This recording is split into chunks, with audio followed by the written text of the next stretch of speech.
之间的情况现在相当的紧张，而之前公布的民调有高达60%的台湾人认为美军会出兵协防台湾，而现在美国战略暨国际研究中心公布的最新民调也显示，大部分的美国国民支持采取行动，遏制中国大陆的军事扩张，以保护台湾、日本、南韩、澳洲等国。而这项民调呢，是以1到10分来评估受访者认为美国值得承担的风险程度。那么10分就表示值得承担重大风险。那么1呢，就代表不愿意。那么美国台湾得到这个分数呢，是来到了6.69分，也代表说美国的民众对于以军事行动来协防台湾，在态度上呢做出了重要的转变。不过呢，看在曾经担任过国防部长、现任退辅会主委冯世宽的眼中呢，他觉得不要相信这个。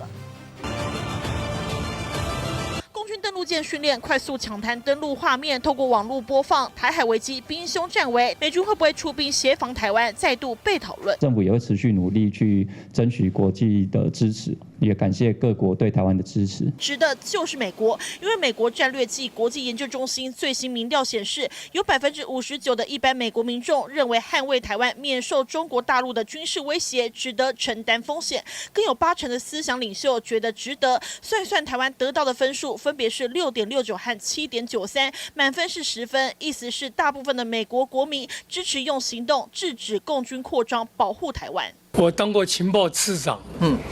我看的东西跟新闻都不一样，而且美国有3亿人，我们不要，他怎么统计这3亿人有70%要支持，对不对？这不可能的，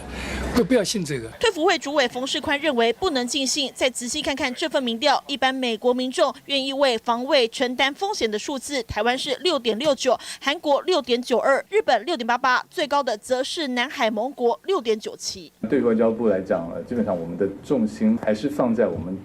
如何强化我们国内的这些国防，维持区域的和平稳定。相关的政策不会因为外国民意趋向而有所改变。尽管美国智库民调显示，大部分美国人支持冒险抗中，保护盟友利益，但也只能是参考而已。自助而后助人，才能展现防卫决心。记者陈永林、命家特别报道。